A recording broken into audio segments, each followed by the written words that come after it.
परम पिता परमात्मा पूर्ण ब्रह्म सर्व सृष्टि रचनहार कुल के मालिक परमेश्वर कबीर देव जी की असीम रजा से आप सभी पुण्यात्माएं सत्संग सुनने के लिए उपस्थित हुए। प्रथम तो मानव शरीर महापुरुषों ने सदग्रंथों ने बताया है कि बहुत ही दुर्लभ है और मनुष्य जीवन प्राप्त करके सत्संग मिलना उससे भी दुर्लभ है। और सत्संग सतगुरु ही किया करते हैं, सतगुरु के बिना सत्संग नहीं होता। सतगुरु का अर्थ है सच्चा गुरु, जो यथार्थ भक्ति मार्ग जानते हो, यथार्थ ज्ञान से वो परिचित हो, जो सदग्रंथों में प्रमाणित है। तो सतगुरु की प्राप्ति सबसे दुर्लभ है।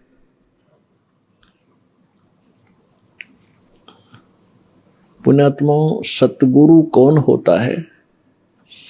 या तो स्वयं परमेश्वर हो सकता है जो सच्चा ज्ञान रखता हो,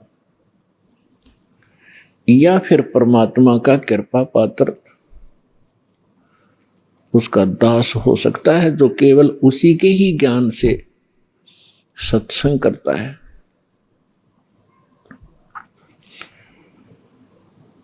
तो पुण्यात्माओं, सतगुरु की महिमा बताई है परमेश्वर ने स्वयं ही। कहते हैं सिद्ध तारे पिंड आपना, साधु तारे खंडे, उसको सतगुरु जानियो, जो तारे देवे ब्रह्मंडे।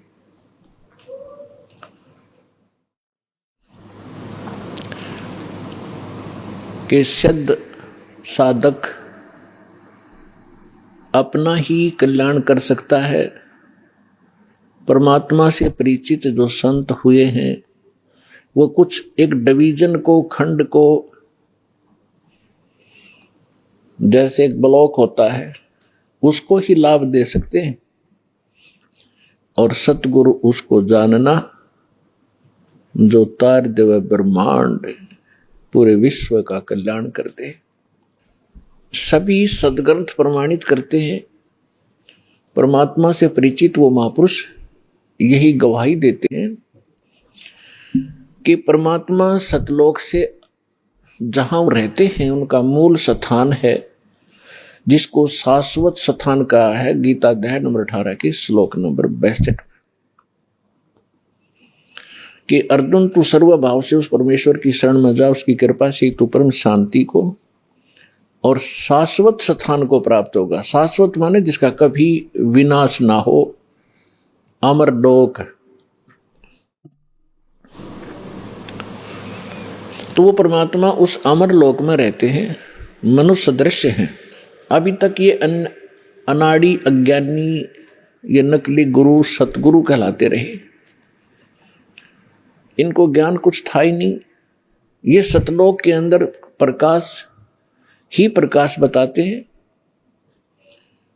और आत्मा का कल्याण ये बताते हैं कि उसमें जाकर जैसे बूंद समुद्र में मिल जाती है, ऐसे ये आत्मा उस प्रकाश में विलीन हो जाती है। ये है लोकवेद। अज्ञानी झूठे सतगुरु, नकली सतगुरु जो बने हुए हैं, इनका ज्ञान। और कुछ एक चतुरता दिखाते हैं। जिसको कहते हैं little knowledge is the dangerous thing, नीम हकीम खतराए जान। एक ये रांजड़ी के अंदर, एक जम्मू के अंदर है, मधु परमहंस कहलाता है। कक्का पता नहीं, कबीर साहब की वाणी को पढ़कर सुनाता, सारे उल्टे अर्थ लगाता है। उसने थोड़ी सी चतुरता दिखाई है कि वहां परमात्मा तो ऐसा ही है, एक प्रकाश है और उसमें आत्मा डॉट डॉट बिंदु सी गोल गोल सी घूमती रहती है। कोई बात हुई है? तो ये सतगुरु नहीं है, ये नकली है सारे, जो भगवान से परिचित नहीं, जो सदग्रंथों को भी ठीक से नहीं समझ सके। हमारे जो धर्मगुरु हिंदू धर्म के थे, आचार्य शंकराचार्य, मंडलेश्वर, संत, ये अपने ही सिलेबस से अपरिचित थे। आज तक ये ब्रह्मा विष्णु महेश को अजर अमर, इनके कोई माता पिता नहीं, इनकी कोई मृत्यु नहीं होती, यही पूज्य है। और हमारे सदग्रंथों में लिखा ये नासवान है, इनकी जन्म मृत्यु होती है, इनकी माता दुर्गा है, पिता ज्योति निरंजन काल है। और ये पूज्य नहीं है। तीन देव की जो करते भक्ति, उनकी कदे ना होवे मुक्ति। ये है सच्चा ज्ञान, ये है शास्त्र प्रमाणित ज्ञान। और परमात्मा के मुख कमल से भी यही ज्ञान उच्चारित हुआ था 600 वर्ष पहले। परमेश्वर कबीर जी ने कहा था, तीन देव की जो करते भक्ति, ब्रह्मा विष्णु महेश की, उनकी कदे न होवे मुक्ति। और फिर नीचे की माता मसाणी और ये अटपट, इनका तो फिर गले छट दे, इनकी तो फिर बात ही खत्म है। तो जो प्रसंग चला है कि परमात्मा स्वयं आते हैं और ये सत्संग स्वयं ही सुनाते हैं। और वो वेदों में परमात्मा का एक गुण लिखा है कि वो सतलोक में रहते हैं, मनुष्य दृश्य हैं। वहां एक सिंहासन पर विराजमान है, तख्त पर। तख्त मीन सिंहासन। जैसे हम इतिहास में पढ़ा करते थे कि दिल्ली के तख्त पर अकबर 12 वर्ष की आयु में ही तख्त पर विराजमान हो गए। तख्त माने सिंहासन, यानी राजगद्दी। तो वहां परमात्मा तख्त पर विराजमान है, सिंहासन पर विराजमान है, मनुष्य दृश्य अपने ही उनिहार है, अपना सृजनहार। महापुरुषों ने जिनको भगवान मिले हैं, जिन महापुरुषों के हृदय कर दास नाम गिनाता है, उनके शुभ नाम आपको सुनाता है। फिर सुना देता हूं, क्योंकि महापुरुषों के नाम लेने से पुण्य लगते हैं। आदरणीय मुल्कदास साहिब जी को, आदरणीय धर्मदास साहिब जी को, आदरणीय मुल्कदास साहिब जी को, आदरणीय नानक साहिब जी को, सिख धर्म के प्रवर्तक को, आदरणीय दादू साहिब जी को, आदरणीय गरीबदास साहिब जी गांव छुडानी जिला झज्जर हरियाणा वाले को, आदरणीय गीसा दास साहिब जी गांव खेखड़ा जिला बागपत हो गया है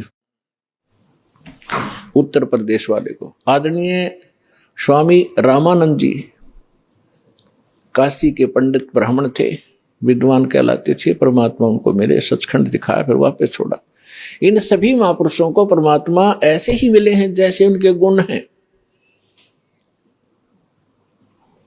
उनको आकर मिलते हैं और फिर उन अपने से परिचित करा करके जहां परमात्मा रहते हैं उस सारी व्यवस्था को दिखा करके फिर वापस छोड़ते हैं बॉडी में, ताकि ये मेरे गवाह बने, एफिडेविट लिख दें ये कि कैसा है भगवान। तो आदरणीय गरीबदास साहिब जी ने कहा कि हमरे ही उनिहार है अपना सृजनहार। उनिहार माने हमारे जैसी उसकी आकृति है, ऐसा उनका आकार है अपने सृजनहार का। तो इस प्रकार वो परमात्मा मनुष्य दृश्य है। वहां एक बहुत बड़ा गुम्बद बना हुआ है, मंदिर नुमा। उसके सेंटर में परमात्मा का तख्त है, सिंहासन है, सिर पर छतर है। जैसे आप इस दास के ऊपर ये आर्टिफिशियल बना रखा है, भक्तों ने ये देख रहे हो। और परमात्मा का वहां प्रकाश जो पूरे शरीर का बहुत ज्यादा है। उस परमात्मा के एक रोम माने बाल, एक रोम कहो या रोमकूप कहो, क्योंकि शरीर से ही उनकी बॉडी से ही प्रकाश निकल रहा है, झलक रहा है, उसी से उसके रोम यानी बाल प्रकाशित हो रहे हैं। करोड़ सूर्य मिला दे, करोड़ चंद्रमा, तो भी एक रोम यानी बाल का प्रकाश ज्यादा होगा। तो इतना तेज है उस परमेश्वर का। वहां पृथ्वी है सतलोक, जैसे धरती आप देख रहे हो ये ऐसी, वो केवल व्हाइट कलर की है, जैसे आप बालू रेत देखते हैं।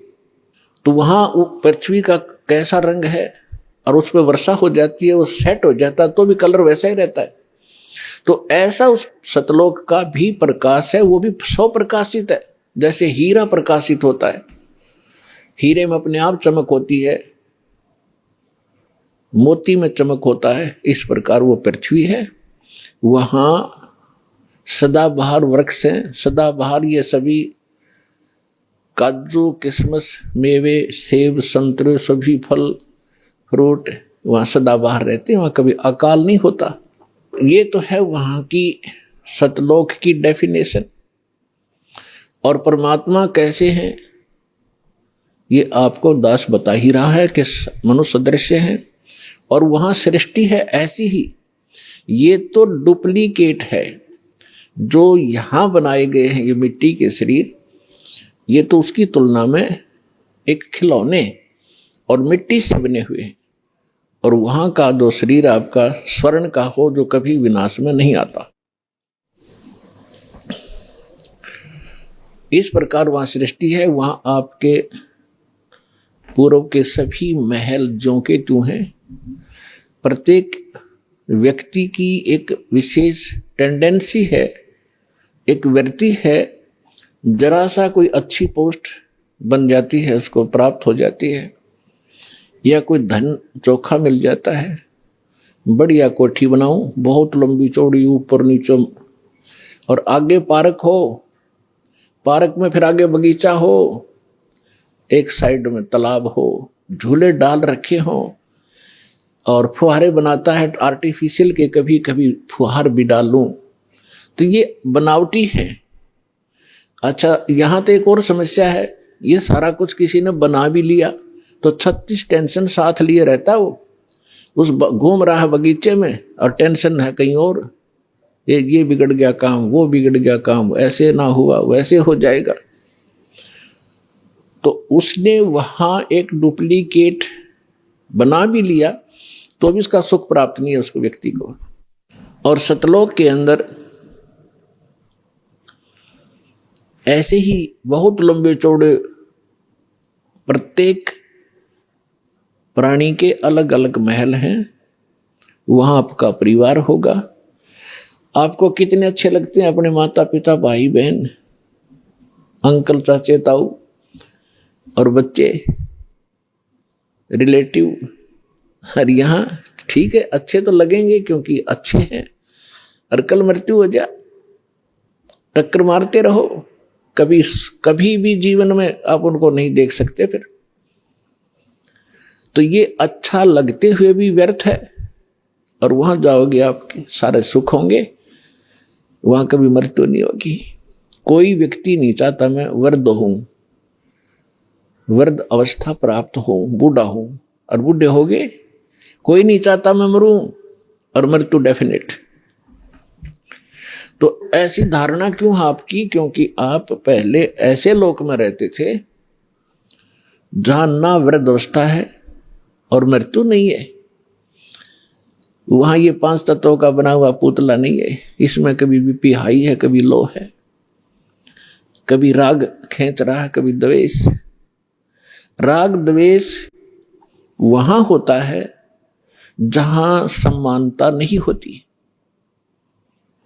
और वहां समानता है। एक परमात्मा को छोड़कर सबके एक जैसे बॉडी हैं, एक जैसा सबके महल हैं, एक जैसा खान पान है, कोई उसमें अंतर नहीं, और कोई अभाव नहीं किसी वस्तु का।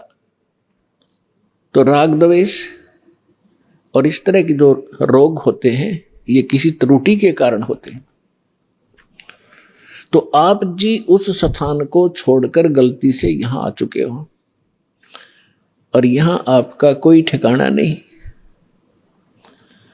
जिन महापुरुषों को परमात्मा मिले उन्होंने बताया है, आगे गए ना बावड़े, बावड़े माने वापस नहीं आए।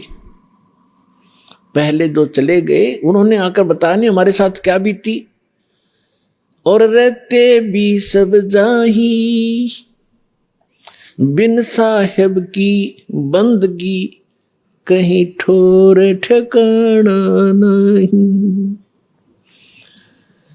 पहले चले गए, उनका तो पता नहीं क्या बुरा हाल हुआ या अच्छा हुआ, उन्होंने तो कोई आके हमें संदेशा दिया ही नहीं, और ऐसे ही शेष हैं वो चले जाएंगे। तो गरीबदास साहिब जी कह रहे हैं कि बिन परमेश्वर की भक्ति कहीं ठोर ठिकाना ना। जैसे आज कोई प्रधानमंत्री है किसी कंट्री का, वैसे तो सुख नाम की यह चीज नहीं है, पर हमने उसको घना बड़ा मान रखा है क्योंकि हम जीव संज्ञा में हैं। और कल वो प्रधानमंत्री सतभक्ति नहीं करता है और मृत्यु को प्राप्त हो जाता है, तो कहां गया वो सुख? आगे क्या होगा इन बच्चों को पता नहीं जो खिलौनों से खेल रहे हैं। ये मिट्टी के महल बना बना कर इसमें खुश हो रहे हैं, इनको पता नहीं, क्योंकि भगवान ने आकर बताया, वो ज्ञान दास सुना रहा है। उसके आधार से हमें भविष्य का दिखाई देने लग गया कि आगे क्या होगा इसके साथ। उसके विषय में परमात्मा ने बताया है कि कबीर हरि के नाम बिन ये राजा रसब हो, रसब माने खच्चर, जिसपे अच्छा वजन लोड कराया जाएगा देगी तरह बोरे में, राजा रसब हो और माटी लदे कुमार के और घास न डाले कोई। गधे के साथ एक और समस्या होती है, सारा दिन काम को मार लेता है, शाम को बनी में छोड़ देता, घास खुद चर के आता है बाहर, फिर उसका कान फिर पकड़ लाता है जब काम की आवश्यकता होती है। तो पुण्यात्मा परमात्मा ने ये जो ज्ञान दिया है आपको सतर्क करने के लिए दिया है, ना कि किसी की इंसल्ट करने के लिए। आप बालक हो, वो परमात्मा है, आप उसकी आत्मा हो, आप उसके बच्चे हो। अपने बच्चों को समझाने के लिए परमात्मा ने ना जाने कितने छल छिद्र करने पड़ते हैं, किस प्रकार के ज्ञान आपको सुनाने पड़ते हैं, क्योंकि आपने काल की भांग पी रखी है। कबीर ये माया अटपटी सब गट आने अड़ी, किस किस को समझाऊं ये कुएं भांग पड़ी। जैसे कोई शराब के ठेके पर आपने देखा हो कभी, चाहे 20 आदमी घुटी ला कर आ रहे हो सामने, सबकी एक जैसी भाषा, एक जैसी चाल, एक जैसी बोली रहेगी। तो हमने इस काल की इस त्रिगुणमयी माया की भांग पी रखी है। यहाँ के इन तीनों गुणों के दबाव से हम जो जो कार्य यहाँ चाहते हैं करते हैं, यह भांग है। और सभी एक जैसी वृत्ति होगी, क्योंकि सबने एक कुएं की भांग पी रखी है। वो ज्ञान सुनने को मिला ही नहीं आपको। अब ये ज्ञान मिला है जो इस भांग को उतारेगा, ये एंटीबायोटिक है। और ये ज्ञान सतगुरु ही दे सकता है, और सतगुरु परमात्मा ही होता है। 600 वर्ष पहले परमात्मा स्वयं आए थे, वो सतगुरु भी थे, परमात्मा तो वो थे ही थे। और फिर उन्होंने कहा था कि जब गरीबदास जी का पंथ होगा 12वां पंथ, उसमें काल अपना जाल जरूर फैलाओगा, लेकिन 12वें पंथ में परमात्मा ने कहा था हम फिर आएंगे। अब परमात्मा नहीं आए तो दास बेच दिया अपना, वही पावर वही ज्ञान दास के अंतःकरण में फीड कर दिया, जो दास आपको आज वर्षा कर रहा है उस अमृत ज्ञान की।